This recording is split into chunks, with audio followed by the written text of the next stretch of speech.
It was just a dream, so I forgot about it. You know, I believe I've had this dream a great many times. But just how many times have I had it? Now that I do not remember. Wait, so you have a reoccurring dream where someone's talking to you? That sounds spooky. Oh, does that mean you're possessed? Unlikely. Her eyes are clear and her breathing remains calm and level. One sees no signs of possession. Are you sure? Who do you take me for? Is one not an adept? Am I not an expert? Huh, you're right. Paimon almost forgot you're the expert. In that case, do you still remember what the person in your dreams looked like, Granny? Not anymore. Although, I have a sense that she looked rather like me. But not as I am now. My younger self. A younger version of Granny? This is just getting weirder and weirder. What is going on here? As one said, fate must have brought us together. You may leave this situation to me. Are you sure? So, what are your names? Paimon's Paimon. Just Xianyun is fine. Thank you all so much for offering to help. But first, I'm sorry for asking, but, how do you want us to pay you back? Oh, we don't need any payment for this. Thank you so much. You're welcome. But Miss Xianyun, what exactly can we do to help out this granny? All we have to go off is that dream. Where do we start? That is elementary. Since her dreams portray her younger self, then we shall retrace the steps of her youth. Once we have revisited those places, her memories will likely return. Sounds like a plan. So, Granny, do you remember which places you went to when you were young? Why, of course I do. The heavens above, the earth below, the wispy clouds, and the emerald mountain streams. Okay, taking that as a no. I might have an idea. Once, when I was really little, my dad told me that Granny used to be a martial artist heroine who saved loads of people from a disaster. If it's true, then maybe they wrote about it in the history books or something. A martial arts heroine? Oh, Shincho knows tons about Liyue's chivalric traditions. If anyone knows about the heroes of the past, it's him. Let's go find him at the Feiyun Commerce Guild. Are you leaving already? But I'm still hungry. I'll go order some food, Granny. If there's nothing on the menu you especially want, I'll just get a few different things. It seems we must part ways for now. The Traveler and Paimon are bound for the Feiyun Commerce Guild, while Yuendai and Shuyu shall remain here and partake of their lunch. As for myself, I have matters to discuss with Streetward Rambler. Streetward Rambler? Oh, you mean Madam Ping! Precisely. Let us meet at Yujing Terrace once you are ready. Everyone, please, eat to your heart's content. Today is my treat.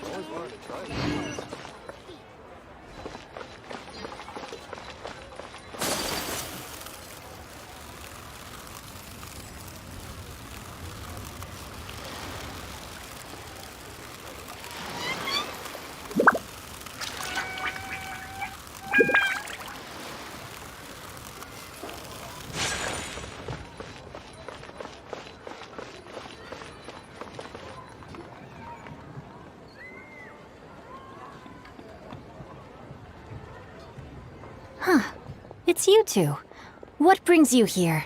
Shincho! Great, we found you! We wanted to ask you about something.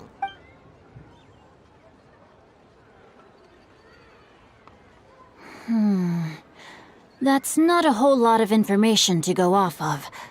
I don't know if I can say for sure. I can't pinpoint her identity from your description alone. But considering her age, I am reminded of a nameless heroine who's been featured in various chivalric novels. Nameless heroine? That's right. The novels often speak of a great drought from 50 years ago. As the people suffered, a nameless heroine appeared, and began to clear away evil spirits and bandit camps. The people idolized her, but never learned her name. All they knew was that she always acted alone. Later, though, she supposedly fell in love with a similarly noble-minded exorcist from Mount Tianheng. They were well matched in more ways than one, often fighting together as a fearsome duo of otherworldly strength. After the drought ended, the heroine and the exorcist left the public eye and began living a reclusive life in the mountains. The way this nameless heroine faded from fame into obscurity later in life is not too dissimilar from Miss Yuendai. I hope that's somewhat helpful. Thanks a lot, Xingqiu. We knew it'd be worth talking to you. It's nothing at all. Just something I came across while reading. I did do a bit of extra research on her story, but it was just out of personal curiosity. Well, Paimon still thinks that's super cool. Oh, wait, Xingqiu, if you've read up on her, do you know of any places often associated with her? Let me think. In the novels, the nameless heroine always appeared near one of 3 places. Wangshu Inn, the area just north of Jueyun Karst, and Qingyun Peak.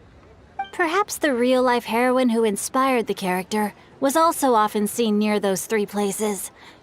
That would explain why those locations appear in the various novels written about her. You're welcome. To be honest, I found some parts of the story confusing when I first came across it. If Miss Yuendai was indeed the original inspiration for the character, she may just be able to help me put the pieces together. It's rare for a chivalric hero to fade into obscurity during their lifetime, even after retiring from the public eye. But no one ever saw or heard from the nameless heroine again. There were even rumors that she became extremely ill. I've never understood why someone would go to such lengths to erase themselves from public memory. It's almost as if she was trying to hide from something. There's probably far more to the story than what's been written. We'll be sure to tell you if we manage to uncover the truth. That's a deal. Perhaps, behind the truth of it all, there lies a story more fantastical than any work of fiction. Paimon feels like we just learned so much from Xingqiu. A drought, a nameless heroine, a life of seclusion. Wait, why does the story sound super familiar? Oh, right! There's a drought in this story, too! Xingqiu, are droughts super common in Liyue or something? Well, they used to be. But people have long since developed methods to prevent them, like by cultivating the soil or digging canals. So while droughts do happen from time to time, they are rarely regarded as true disasters. The drought 50 years ago is probably one of the worst we've had in the last several centuries. The crops withered, the streams ran dry, and the monsters in the mountains became rabid and agitated. Countless caravans were attacked, and people who lost their homes came together to form bandit groups. What started as a natural disaster soon became a human tragedy as well. That sounds awful! Yeah, and that's exactly why the nameless heroine was so beloved. She must have been someone of true integrity, to do so much for the people while asking nothing in return. Still, as terrible as that drought was, it was nothing compared to the truly calamitous disasters that befell this land in ancient times. They say that back in those days, disasters were both more severe and more common. Only the strongest of Adepti could hope to dispel the ruin and devastation. Do you have any other questions? We're good for now. We're just going to head back and meet up with Miss Xianyun and the others again. Paimon hopes that Granny Yuendai will be able to remember more of her past. She used to be a great hero who saved many people. So sad that she can't recall any of it. Anyway, we'll be off now. See you some other time, Xingqiu. Thank you so much for your help. It's no problem at all. Safe travels.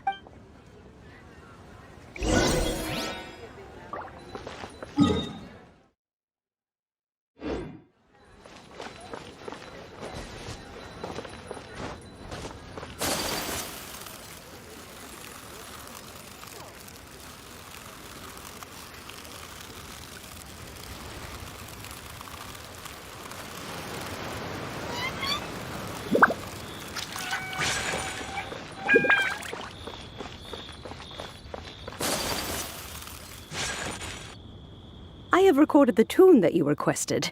I hope it will be of help to you. Oh, thank you. Straight word, Ping. What has amused you so? Oh, it's no serious matter. I was just reminiscing about the last time I saw you in this form. Time has wrought such change in this world, and yet you appear just the same as ever. Time has little bearing on one's existence, nor has one keenly felt its effects whilst dwelling at Mount Outsong. Nevertheless, Ping, one would like to seek your counsel on a personal matter. Oh, why so formal all of a sudden? I must say, you're making me a little nervous. What is it? Well, the inquiry is as such. Approximately how much more would one need to afford a comfortable life in the harbor, not unlike the one that you yourself lead? It does not require as much as you may think. Still, do you mean that... Cloud Retainer, Madam Ping! What are you two talking about? Nothing save for some trivial matters. Have you unearthed any useful details? Shinto has a theory, but let's save it for when Chuyu and Miss Yundai have joined up with us again.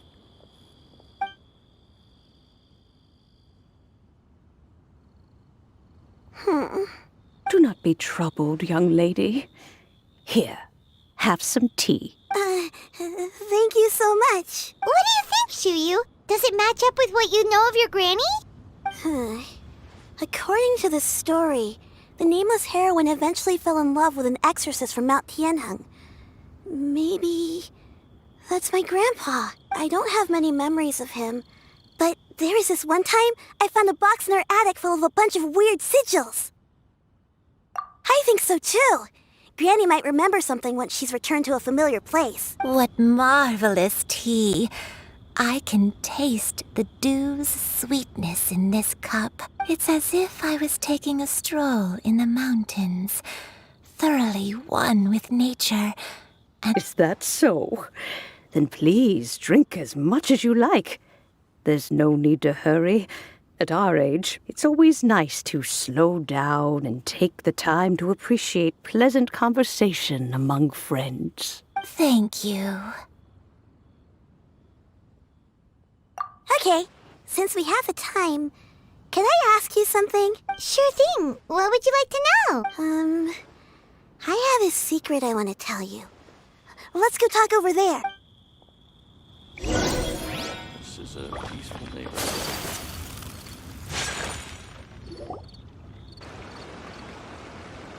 What's wrong, Shuyu? Well, I've been kind of meaning to ask ever since we started talking in the restaurant, but are you guys all adepti in disguise? Oh! How about that? Well, you guys just seem super special. Plus, I think I might have heard Miss Xianyun call herself an adeptus. Oh, must have been a slip of the tongue. Xianyun, since you were the one who, misspoke, maybe you can explain to Shuyu here what you really meant by that. One is indeed an adeptus. Is that of some concern to you? Huh? I knew it. Well, one time when I was a little kid, I saw a pure white illuminated crane. I had this super high fever, and Granny wasn't around. I was feeling all icky and gross. But then this snowy white crane flew down from the sky. She put me on her back and flew me to her cool adeptus house and fed me some sort of magic potion. When I woke up, I was already back in my bed and my fever was gone. I really wanted to thank her, but I was too sleepy to stay awake, so I never got the chance. So I just kind of wanted to ask if maybe any of you have ever met an adeptus like that? A pure white illuminated crane? The only two we've ever met are blue and white and black and brown. Have you ever met one that's pure white, Cloud Retainer? Never has one met an adeptus with such features. One surmises such a description is but a hyperbolic embellishment that oft results from narrative accounts. That's weird. Was it really just a dream then? Well, even if it was just in my head, it doesn't matter that much anyway. All I really want is to help Granny recover her memories. I'm really grateful for all your help. Leave it to us! Now that we know the 3 locations, we just need to visit them one by one. Let's go to Wangshu Inn first. Okay, I'll go get Granny.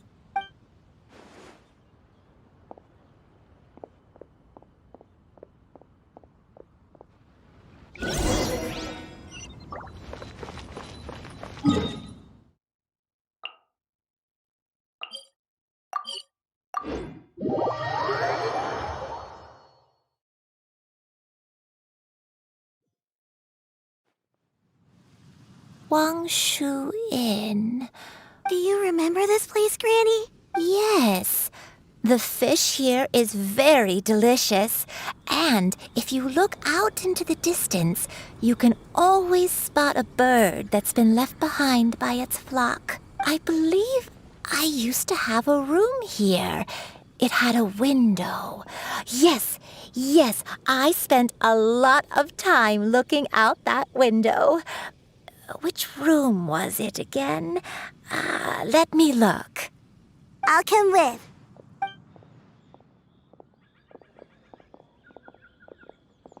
Paimon's still having some trouble understanding what she's talking about, but if she's so familiar with this place, that must mean she lived here, right?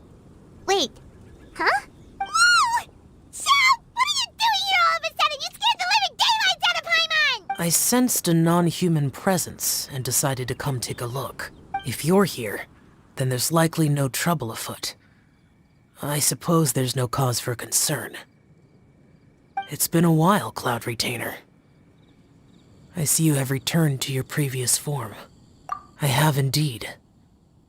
I fought alongside her in this form on many occasions during the Archon War. Oh, wow! What was she like during the war? Oh, wait, let Paimon take a guess. Was it anything like this?